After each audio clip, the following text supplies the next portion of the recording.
Olá! Queremos voltar um pouco ao normal a nossa vida e queremos dar sequência ao nosso estudo do livro de Atos dos Apóstolos, que acontece toda quarta-feira à noite lá na Igreja Metodista Livre da Liberdade. Nós estamos vendo hoje o capítulo 20, do versículo 1 ao versículo 6.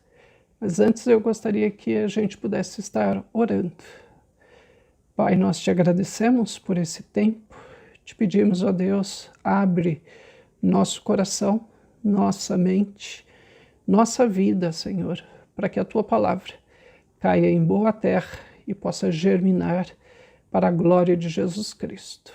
É no nome dele que nós oramos, já agradecendo. Amém, Senhor. Queria ler com você.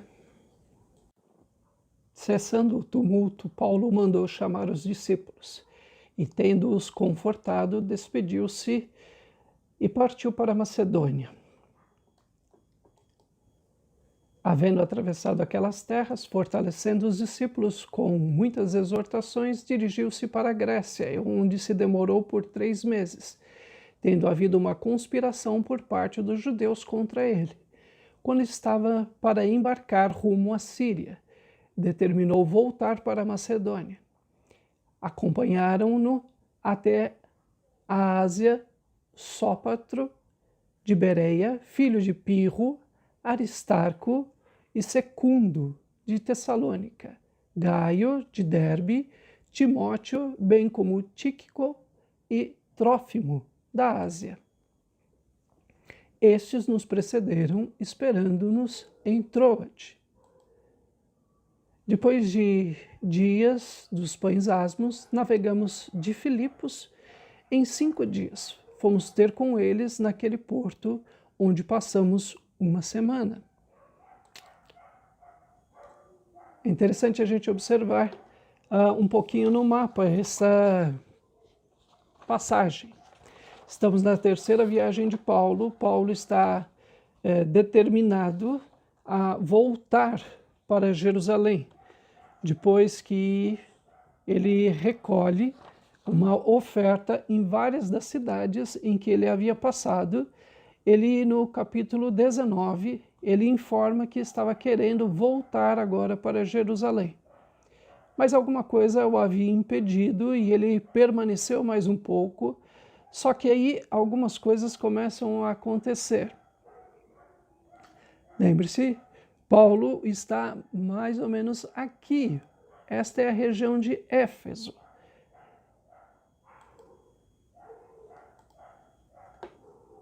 Paulo reconhece que chegou o momento de sair.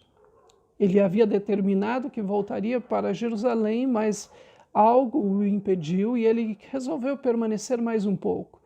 Só que agora ele reconhece porque, como nós acabamos de ver, um grande tumulto havia acontecido na cidade de Éfeso, onde ele estava, e esse tumulto parece que empurra Paulo a seguir.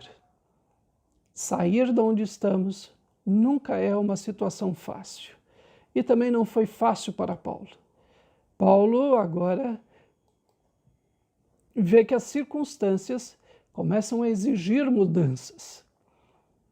Quantos de nós também pensamos que as circunstâncias sairão sempre as mesmas? Mas de verdade estamos nós vivendo agora um momento de pandemia em que as circunstâncias exigem mudanças. Quantas pessoas nós estamos vendo de máscaras? Quanto álcool gel? Quantas coisas nós estamos mudando por causa das circunstâncias? E não foi diferente com Paulo. Paulo agora precisa mudar. Circunstâncias mudam o tempo de decisões. Muitas vezes nós vamos postergando as decisões. Muitas vezes nós vamos protelando, ou se você gostar, procrastinando. Mas as circunstâncias vão se apertando. Assim como as circunstâncias foram se apertando naquela cidade. E aí o tempo passa a ser agora algo que fica claro Quantas vezes nós percebemos uma grande dificuldade de ver, é tempo de mudanças ou ainda não? Mas as circunstâncias tornam esse tempo muito mais claro. E Paulo agora começa a se dirigir de volta para Jerusalém. Uma pergunta que nós nos fazemos neste texto é como os judeus ficaram sabendo dos planos de Paulo de ir para a Síria? Será que havia no meio dos discípulos, ou pelo menos dos simpatizantes, algum espião dos judeus? Não sabemos direito. Mas uma coisa nós podemos também aprender com esse texto junto com Paulo. Nem todo mundo trabalha na mesma direção que você. Nem todo mundo tem os mesmos interesses que você, apesar de estarmos todos no mesmo lugar. Paulo começa a perceber que talvez aqueles que eram tão solícitos, aqueles que aplaudiam, aqueles que faziam parte do culto, não estavam todos lá pelos mesmos motivos, que era glorificar a Jesus. Novas circunstâncias exigem novas decisões. Você percebeu que Paulo queria sair e ir numa direção, mas de repente com este movimento dos judeus querendo prender ou matar o próprio Paulo, ele toma novas decisões. Não é porque eu e você tomamos uma decisão baseada nas circunstâncias que elas não precisam ser reavaliadas. Paulo vai reavaliando e ele queria ir para a Síria, mas agora, devido aos judeus, ele volta para a Macedônia.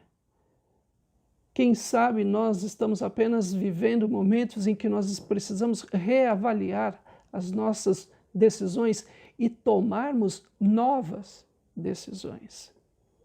Não engessar a vida cristã. Uma outra coisa que nós podemos perceber com esse texto é não reclame das mudanças. Eu não gosto, mudança é difícil, mudança dá trabalho. Eu sei, eu também tenho essa mesma dificuldade. Mas no meio de tudo isso, o que Paulo faz? Ele não reclama da perseguição que ele acabou de sofrer na cidade de Éfeso, ele não reclama dos judeus que estão agora querendo matá-lo, ele simplesmente, nesse texto, nós percebemos Paulo, por onde passa, encoraja e fortalece. Tem problemas? Sim. Tem circunstâncias que precisam ser reavaliadas? Sim. Existem decisões que precisam ser tomadas? Sim. Mas o que Paulo faz é o que eu gostaria de aprender. Por onde ele vai, ele não fala dos seus problemas, ele não fica choramingando, ele encoraja e fortalece. E assim ele vai seguindo de cidade em cidade. Gostaria de terminar este devocional desse texto dizendo que os filhos de Deus podem ser perseguidos, mas não esquecidos por Deus. Você percebeu? Paulo foi perseguido. Não em um, não em dois, mas em vários lugares. Mas ele nunca parou e pensou, será que Deus me esqueceu? Muito pelo contrário. Paulo tinha absoluta certeza que é a mesma que eu e você gostaríamos de ter, de que apesar das circunstâncias ter mudado, apesar de nós precisarmos tomar novas decisões, Deus não se esqueceu de nós.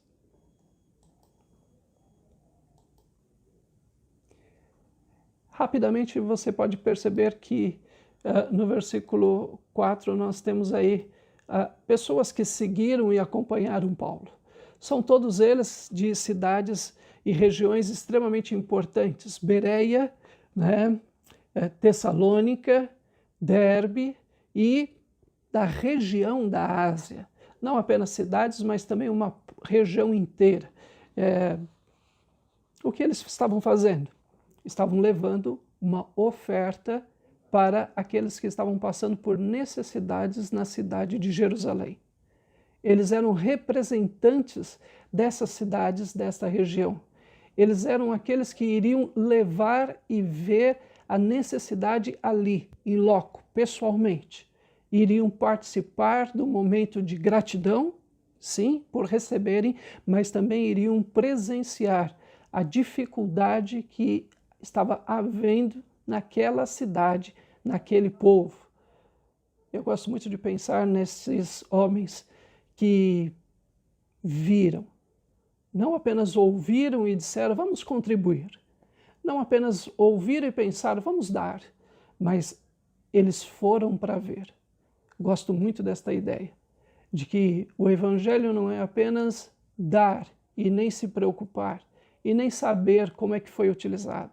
Há uma corresponsabilidade destas igrejas para com a igreja de Jerusalém. Eles querem ver, eles querem ajudar, eles querem vivenciar. Que Deus nos abençoe e a gente aprenda também a ajudar, como estes homens ajudaram a igreja de Jerusalém. Até a próxima semana, quando nós continuaremos o nosso devocional. Que Deus te abençoe. Lembre-se, faça os seus pedidos, mas nunca se esqueça de agradecer também ao Senhor. Um bom período de oração aí na tua casa. Que Deus te abençoe.